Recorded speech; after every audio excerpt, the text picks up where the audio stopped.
Did you know that loyalty testing is actually psychological torture disguised as love?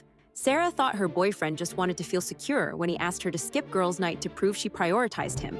Then he wanted her to delete all male contacts from her phone to show real commitment. But these tests never stopped.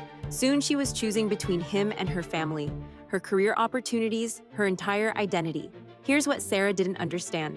Loyalty testers are deeply insecure people who need constant proof that someone would choose them. But here's the twisted part.